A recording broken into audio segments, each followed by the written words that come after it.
Hi there, Sandra here from the Schwowin's Nest. Welcome to my channel. My first DIY is a Kirkland's inspired project. I love this home sign, and the reason I chose it is because I have a shutter. I bought a set of these that were attached with some hinges at the thrift store quite a few years ago. I've been using them around my house for decor, but I decided to use one of them for this project. I thought it would be perfect. Since this is still a working shutter, I do want to glue all of the slats together so they don't move. So I'm probably going to be gluing down every second or third slat just to keep them nice and solid. Since the one side of the shutter is already painted, I'm going to use that as the back and work on the wood portion on the front. But first I've got to work on these sides that are also spray painted. And I'm just taking a chip brush with some burnt umber acrylic paint and dragging it across to mimic some wood grain. This is the wood stain color on the front of my sign. It's too light, so I'm taking the burnt umber acrylic paint and I'm just going to use the chip brush and give it a heavy dry brushing so I get some darker brown tones. I'd like to welcome all of you to my channel, especially if you're new. Thanks so much for clicking on that button and coming over to watch my video today. For my current subscribers and viewers, I love you guys. Thank you so much for your support. You really help my channel grow. Once the brown was dry, I'm ready to move on to my next color. This is just black acrylic paint, and what I'm doing with it is just dry brushing it the same way that I did the brown paint. But I'm going a little heavier on this. I want you to be able to see some of that original stain, some of the burnt umber, and then some of the black on top. And that's the best way that I can think of to mimic the color of the inspiration photo. I ended up switching back over to the little chip brush. I just had too many cracks and crevices and corners to get into, and this little brush did the job perfectly. Once I have it dry brushed on there, I'm going to be blending it in a little bit. I still want to see some of that other colors coming through, but I want this to have more of a stained look like the inspiration piece. The last step to get the shutter complete is to give it a light dry brushing with some white. Now the inspiration piece had quite a bit of white on the edges on either side. I decided not to do that. I wanted it to have more of a uniform distressed look. Now let's get our letters set up. I didn't have any letters and I didn't want to spend the money to go to Michael's and find some. Sometimes the Dollar Tree has wood letters, but at the moment, none of my Dollar Trees have them. And they definitely don't have the letters H, M, and E that I need for this project.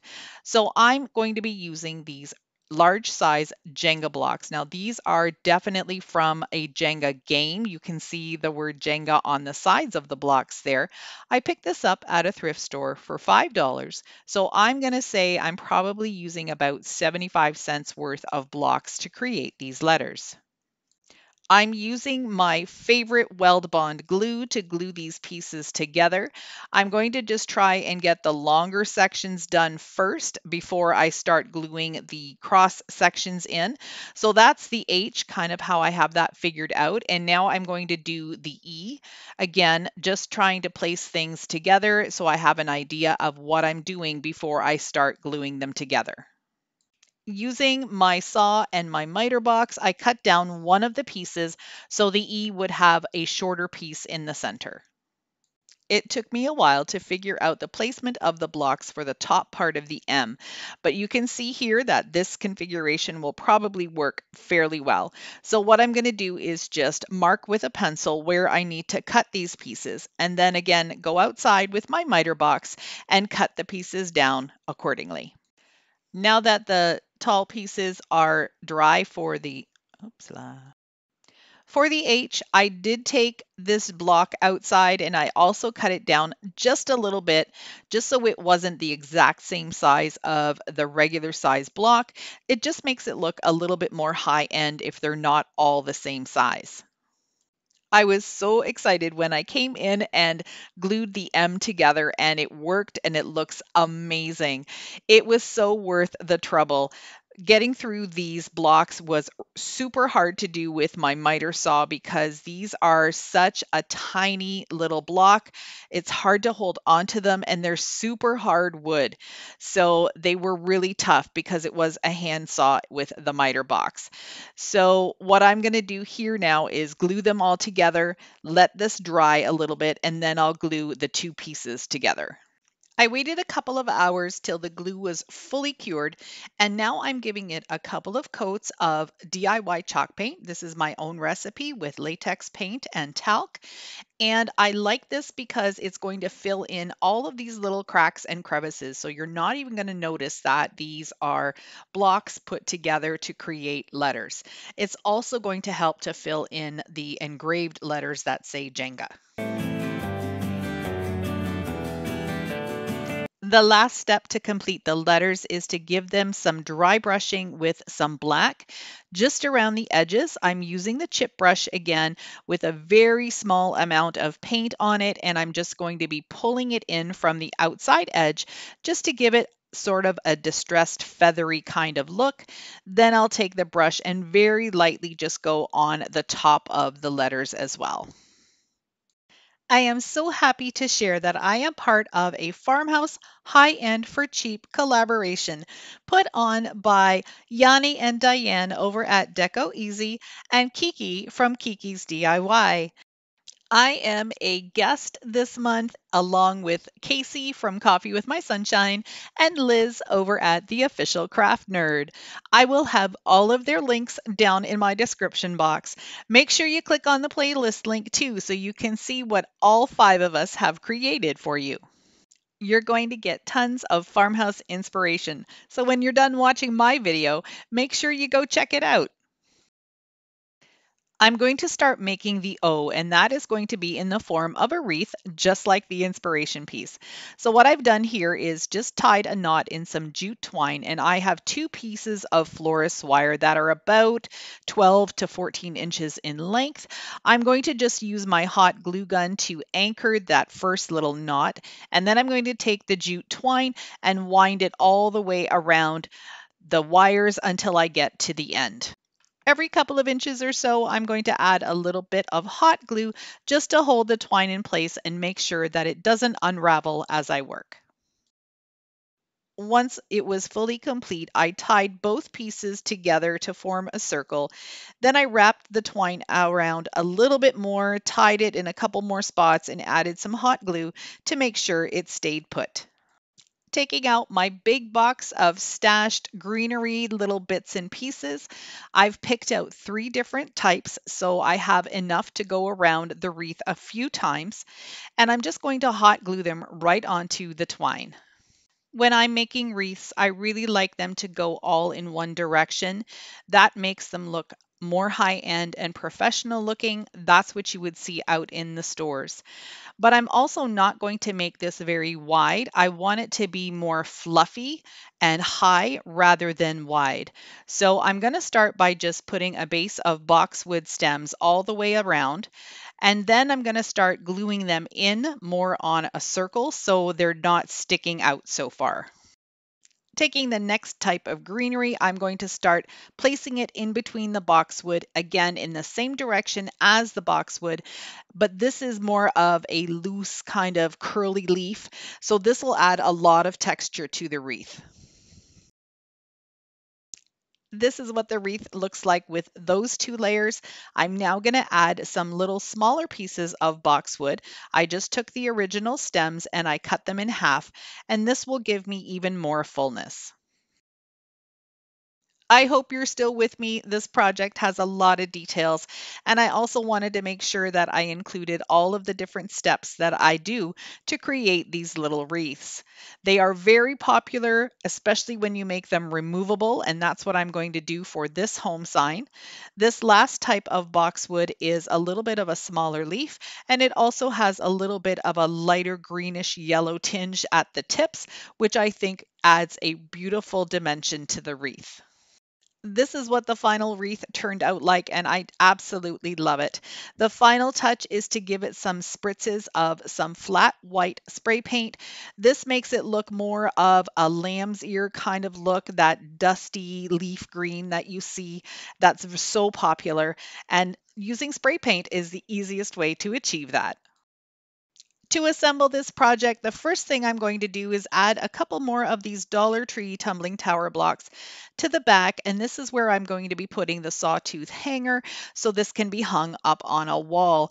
The reason I'm doing this is because I still have that long narrow piece that's holding the shutters together. I just didn't want to take that off. It takes a lot of time. There's a ton of staples in that little rod. So I decided just to leave it on and use these tumbling tower blocks to raise it away from the wall. I'm so excited to be showing you how this all came together. I really love this sign. I love the dark wood in the background with the white letters. It just pops. And that little wreath, wow, it really made a difference and looks absolutely gorgeous in the center of this word. I'm going to use hot glue to apply the letters to the sign. That's going to work out really well because they're really not that heavy. And then I'm going to use a little cup hook, screw it in at the top of where the O would be, and this will make this a removable wreath sign. As I said earlier, this is something that sells really well for me. People love to be able to switch out their wreaths for the season rather than having to purchase a brand new sign. I love how this sign turned out. It's a little different than the inspiration piece, but I think it turned out really similar. And for about $5 to $6, you can't beat that price.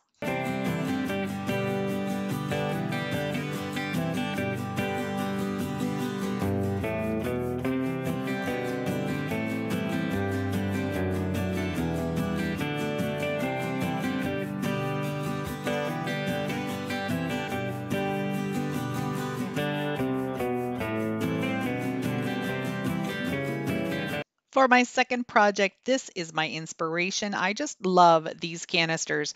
They're from Kirkland's and they were $79.99. Now, I'm not going to be able to create all 5 of them, but I am going to be creating the 3 smaller ones. These canisters are a staple at my Dollarama store, which is a local dollar store here in Canada. And I'm going to be using some 100% acetone to remove the ink on them. I could probably leave it. It's not a raised edge or anything, but I don't want to chance it bleeding through the paint. The lids on these canisters are wood, so it makes it really easy to attach these handles. I'm going to just draw where I want them to be centered as best I can. Of course, I do not use measurements. I just eyeball things. So if you need to measure, go right ahead and get that ruler out. I'm just going to use my pencil and just draw a circle around each of the handles and then just drill through the center of each of those circles. Now that I've got the holes where I need them, I'm going to use this first lid as a template and just drill through the same hole into the second lid down underneath the first. And then I'll repeat that step for the third lid. I had to go on a hunt for some drawer pull screws that would work. These are a specific type of screw, and I had to make sure that they fit right into the handles. And don't mind my butter knife screwdriver here.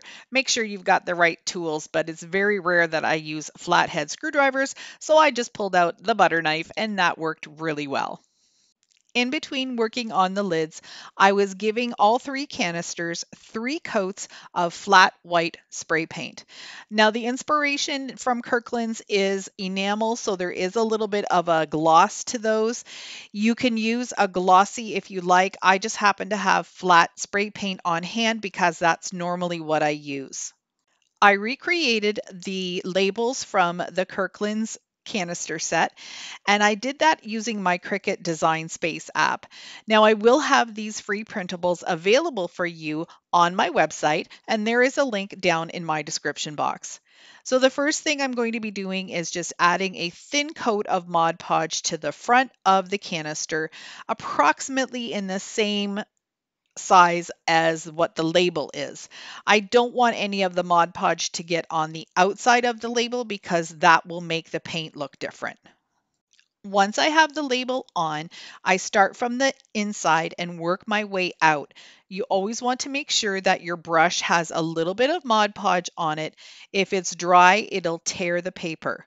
This is a really fun way to be able to recreate all sorts of things without actually having to put labels on things or having a Cricut. If you want to do things inexpensively, this is a fantastic way to be able to get it done. I've got a great tip for you here. You can see that I am pouncing up and down with my brush. It does have some Mod Podge on it still. This is the best way to get out any creases or bubbles that might still be in your project.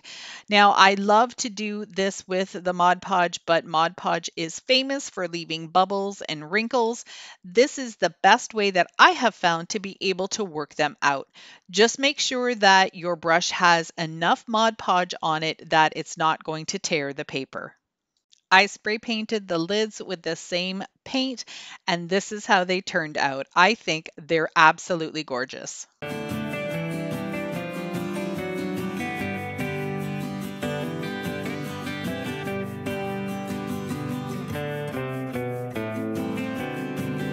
I really hope you enjoyed my farmhouse high-end looks for cheap. If you did, please give me a thumbs up. That really supports my channel and gets me noticed on YouTube. As well, if you're new and coming over from someone else's channel, make sure you hit that subscribe button. That black arrow will tell you exactly where to click.